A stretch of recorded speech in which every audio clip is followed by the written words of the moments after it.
David Copperfield, Charles Dickens. No he hallado ocasión de volver a hablar de la buena Peggotty desde que deserté de la casa Murdstone y Grinby. Como era natural, le escribí al instalarme en Dover, y cuando mi tía me hubo tomado formalmente bajo su protección, le conté en una segunda carta, más larga que la primera, todos los detalles de mis aventuras. De nuevo le escribí al entrar en el colegio del doctor Strong para darle cuenta de mi buena suerte y de mis risueñas esperanzas. Hubiera creído hacer un mal uso del dinero que me había dado el señor Babley si antes de gastar un solo penique de esa suma no hubiese incluido en esta última carta una moneda de oro de 8 chelines, pagando así a la Peggotty la cantidad que había tenido la bondad de prestarme. En la misma carta narré el robo de que me había hecho víctima el joven del burro. Hasta entonces evité cuidadosamente hablar de él. A todas mis cartas contestaba la Peggotty con prontitud, aunque no con la concisión y claridad que lo hubiera hecho el encargado de la correspondencia de una casa de comercio. Todos sus talentos de redacción los agotó en la descripción de las impresiones que le produjo el relato de mi viaje. 4 páginas de frases incoherentes, salpicadas de interjecciones, sin más puntos que algunas manchas sobre el papel, no bastaron para expresar su indignación. Pero aquellas manchas que para otro podían ser una complicación jeroglífica, a mí me decían más que la hermosa epístola, porque me probaban que la Peggotty había estado llorando mientras me escribía. ¿Qué más podía yo desear? Comprendí a través de sus reticencias que la Peggotty conservaba aún cierta prevención contra mi tía, lo que no me sorprendió porque eran demasiado antiguos aquellos prejuicios para que desapareciesen de pronto, pues no es cosa fácil pasar de uno a otro extremo. No se debe alabar uno jamás de conocer a fondo a nadie.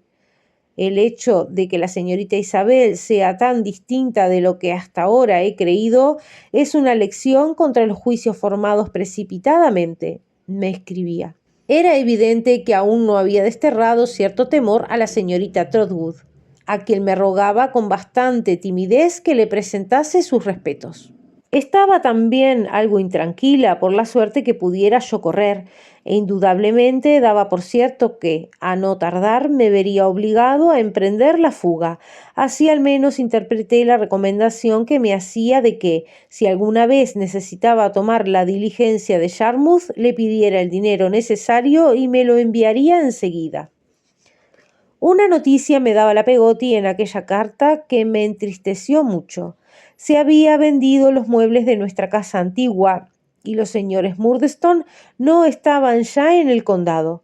La casa permanecía cerrada y estaba en venta. Aunque bien sabe Dios que el lugar ocupado por mí en la casa de mi madre había sido muy pequeño desde que los hermanos Murdstone la habían invadido, pensaba con pena en que la morada que tan querida me fue estaba ahora abandonada, que las malas hierbas invadían el jardín y que las hojas secas tardarían poco en tapizar las alamedas. Creía oír el viento silbando en sus paredes y la helada lluvia golpeando contra los cristales.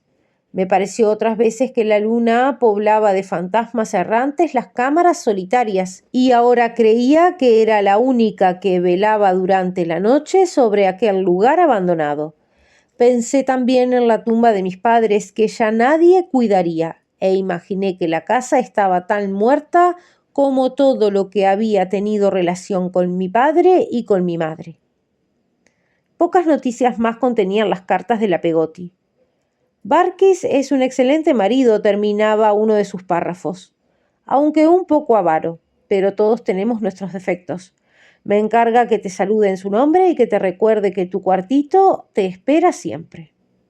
Mi hermano está bueno, así como también Cam y la señora Goodmish, cuyo humor tiene alternativas, como el estado del mar. Emilita no quiere escribirte y dice que me encargue yo de ello. Comuniqué todas estas noticias a mi tía como sobrino sumiso que era, reservando para mí lo referente a Emilita, porque instintivamente comprendí que mi tía Isabel no se alegraría mucho al saber mi pasión por aquella niña. Al principio de mi estancia en Canterbury, vino a verme mi tía muchas veces, sin anunciar nunca sus visitas, a fin, según creo, de pillarme desprevenido y asegurarse del empleo que daba a mi tiempo. Mas como tales pruebas me fueron siempre favorables y en todas partes le aseguraban que mi conducta era muy buena y que hacía rápidos progresos en mis estudios, renunció pronto a sus viajes imprevistos. Desde entonces la vi con regularidad una vez al mes, y los sábados que me permitían ir a Dover para pasar con ella el domingo. Ricardo venía a Canterbury cada 15 días en la diligencia del miércoles al mediodía y estaba conmigo hasta el jueves por la mañana. Viajaba con una gran cartera de cuero repleta de cuartillas de su famosa memoria, porque se obstinaba en creer que el tiempo apremiaba y que decididamente era preciso terminar aquel documento. El señor Babley era muy aficionado a una variedad determinada de pasteles.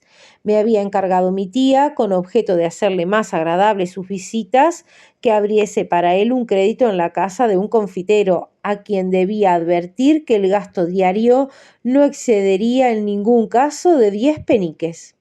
Esta limitación estrecha y la costumbre de pagar por sí misma las cuentas del hotel donde Ricardo se hospedaba me indujeron a creer que, aunque le permitía llevar dinero en el bolsillo, no le toleraba que se lo gastase.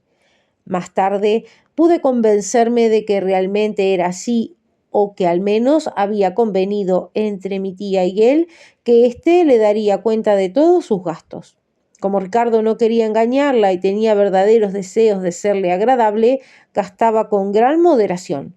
En este punto, como en todos los demás, el señor Babley estaba convencido de que mi tía era la mujer más prudente y más admirable del mundo, como varias veces hubo de confiarme en el seno de la amistad y hablándome al oído. Trotwood, me dijo un miércoles Ricardo, con aire misterioso después de hacerme las anteriores confidencias. ¿Quién será un hombre que se oculta cerca de nuestra casa para atemorizar a tu tía? Para atemorizar a mi tía, señor. El señor Babley hizo un gesto de asentimiento y respondió: pero no lo conseguirá. Creo que nada en el mundo puede darle miedo, porque es, y aquí bajó la voz, es, no lo repitas a nadie, la más prudente y la más admirable de las mujeres. Dicho esto, dio un paso atrás para ver el efecto que producía en mí esta definición de lo que era mi tía. La primera vez que la vi fue... Espera, ¿cuál es la fecha del suplicio de Carlos I? ¿No fue el año de 1649? Sí, señor. No sé cómo puede ser, dijo Ricardo muy confuso y moviendo la cabeza, porque no creo ser tan viejo como todo eso. Pero ese hombre, ¿acaso apareció por primera vez el año de 1649? Le pregunté. Lo confieso, querido, no comprendo cómo pudo suceder en ese año. ¿La historia asegura que fue en esa fecha? Sí, señor. Y la historia no miente nunca, aventuró el señor, vislumbrando un rayo de esperanza. Oh, no, jamás, repuse con tono resuelto. Era muy joven y muy inocente entonces, y así lo creía de buena fe. No lo entiendo, pues, exclamó Ricardo, moviendo la cabeza. Hay algo que yo no interpreto bien, algo que no acierto a explicarme. Lo que sí puedo asegurar es que, poco tiempo después de que tuvieran la idea de traspasar a mi cabeza parte de la confusión que reinaba en la del rey Carlos, es cuando apareció este hombre por primera vez. Paseaba yo a la sazón con la señorita Trotwood después de haber tomado el té.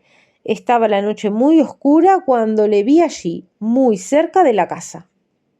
¿Y paseaba él también?, le pregunté. Que si paseaba, repitió el señor Babley.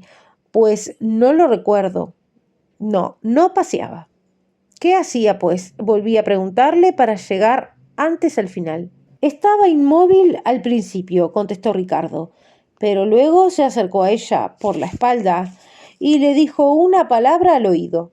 Entonces tu tía se volvió y tuvo que sentarse, porque no se encontraba bien. Yo me detuve para mirar al hombre, pero ya se había marchado. Lo más extraordinario es que necesariamente ha debido permanecer oculto, en el interior de la tierra, o yo no sé dónde. ¿Opina usted que ha permanecido oculto desde entonces?, le pregunté. Seguramente, replicó Ricardo, no ha vuelto a reaparecer hasta ayer noche. Estábamos también paseando cuando de nuevo se acercó a ella por la espalda. Le reconocí perfectamente. ¿Y mi tía ha tenido esta vez miedo? Comenzó a temblar, dijo el señor Babley, imitando el movimiento y castañeteando los dientes, y tuvo que apoyarse llorando contra la empalizada. Hazme el favor de acercarte más, Trotwood. Cuando me hube acercado a él, me preguntó bajando la voz, ¿por qué le habrá dado ella dinero a la luz de la luna? Tal vez fuera un mendigo. El señor Babley movió negativamente la cabeza para rechazar en absoluto esta hipótesis, y después de haber repetido muchas veces que no era un mendigo, acabó por contarme que más tarde había visto desde su ventana, cuando ya la noche estaba muy avanzada, a mi tía iluminada por la luna, dándole dinero al hombre que estaba fuera de la empalizada del jardín, y que el hombre, después de recibir lo que mi tía le daba, se alejó. Que lo que podía asegurar es que no le había vuelto a ver más y que mi tía regresó apresuradamente a la casa sin hacer el menor ruido y que aún aquella mañana, al despedirse de ella para venir a verme, la había dejado presa de una agitación en ella desusada. Desde las primeras palabras de esta historia, abrigué el íntimo convencimiento de que la aparición del misterioso desconocido era sencillamente una alucinación del señor Babley, una de las muchas extravagancias que habían pasado desde la cabeza del desventurado Carlos I a la suya. Pero al cabo de algunas reflexiones, di en imaginar que la familia de Ricardo había intentado o amenazado arrebatar al pobre perturbado y que mi tía, fiel al cariño que me había dicho que le profesaba, se habría visto obligada a comprar, a fuerza de dinero, la paz y la tranquilidad de su protegido. Como yo sentía ya un gran cariño hacia Ricardo y me interesaba mucho por su felicidad, el temor que también tenía de perderle fue parte a que acogiese esta sospecha, y durante mucho tiempo, los miércoles en que debía venir, no estaba tranquilo hasta que le veía en la Imperial de la Diligencia como de ordinario. Pero fueron vanas alarmas. Seguí viendo desde lejos los días designados, su rostro gozoso y su alegre sonrisa, y nunca más volvió a hablarme del hombre que había tenido el raro privilegio de infundir miedo a mi tía.